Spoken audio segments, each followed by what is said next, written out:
Bienvenue sur Anime Wama 123. Aujourd'hui, nous découvrons ensemble le chapitre 31 de Solo Leveling, Ragnarok. L'histoire débute devant un immense portail rouge, vibrant d'une énergie menaçante. Plusieurs chasseurs sont rassemblés, observant avec inquiétude l'aura qui s'en dégage. L'un d'eux prend la parole d'un ton grave, ça a l'air dangereux. D'après la puissance magique qui sort du portail, si nous ne soumettons pas le monstre boss immédiatement, je pense qu'une rupture de donjon est imminente. Si cela se produit ici, je crains que cela ne cause d'énormes dégâts à l'aéroport. Leurs yeux brillent d'une lueur jaune étrange, reflétant la puissance magique en jeu. Malgré l'inquiétude, un des membres du groupe répond calmement. Dans ce cas, nous signalerons à l'association des chasseurs qu'il n'y a aucun problème ici, apôtre. Soudain, un grondement sourd résonne. Le portail s'agite et des créatures terrifiantes commencent à en émerger. Des monstres aux formes cauchemardesques rampent hors du vortex, leurs cris stridents déchirant l'air. Au milieu de cette scène apocalyptique, un être en armure dorée s'avance avec assurance. Son regard est empli de sagesse et de détermination. C'est l'apôtre, un serviteur dévoué d'une puissance supérieure. Il observe les monstres qui sortent du portail avec un air impassible et prend la parole. Les créations sont des êtres créés pour exécuter les souhaits de leur créateur. Si notre créateur s'ennuie, nous nous battrons entre nous. Si notre créateur veut quelque chose, nous aurons recours à tous les moyens pour le lui offrir. C'est la raison d'être de nos créations. Puis, il lève la tête et déclare d'un ton solennel, « Mais un jour, le Créateur, Dieu, a dit ceci, un de mes semblables, dans une autre dimension, est mort.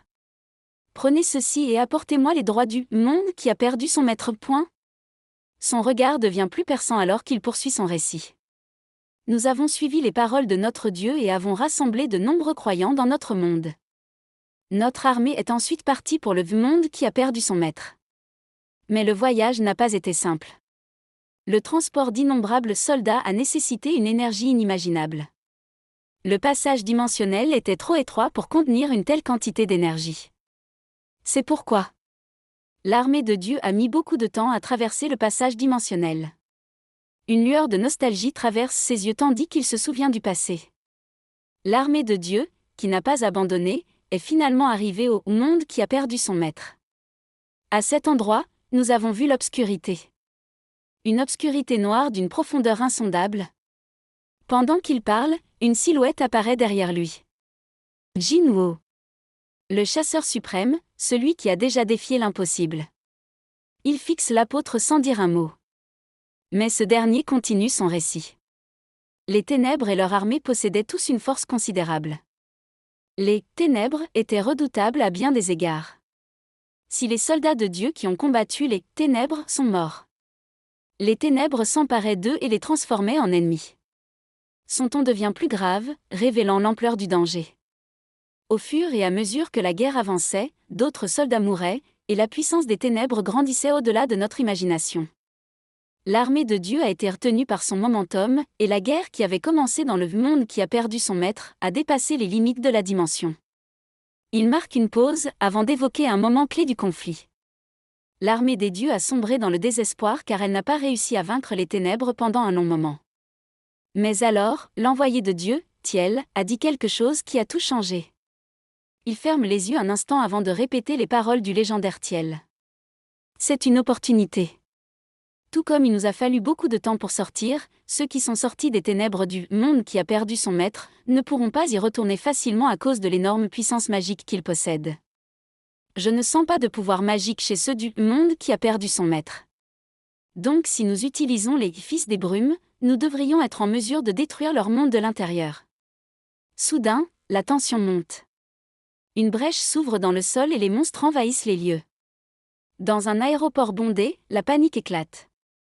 Un civil, terrorisé, hurle « Des monstres !» C'est une rupture de donjon. C'est contacter l'association des chasseurs. Pendant ce temps, l'apôtre continue son observation méthodique. Si des monstres dotés d'une grande puissance magique se déchaînent, des chasseurs de haut rang apparaîtront également. Si possible, je veux voir la puissance d'un chasseur de rang et s'il remarque alors un individu vêtu d'un masque noir. Il plisse les yeux, un nom lui venant en tête. Un chasseur qui porte un masque noir. Pourrait-il être le disrupteur dont parle l'Imminsain ? Son expression se fige lorsqu'il se souvient d'un détail crucial. Cet homme était celui qui avait détruit la guilde des hyènes. Alors que le chaos s'intensifie, une femme hurle de terreur en voyant un gobelin s'approcher d'elle. Elle se tourne vers l'apôtre et crie « Aidez-moi !»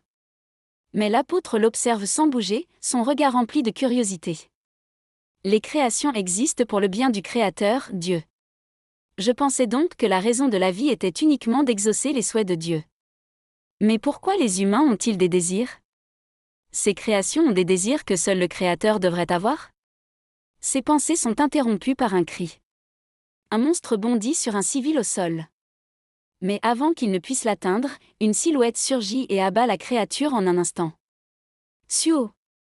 Il se tient là, prêt à protéger les innocents. Je vais arrêter les monstres, alors fuyez maintenant.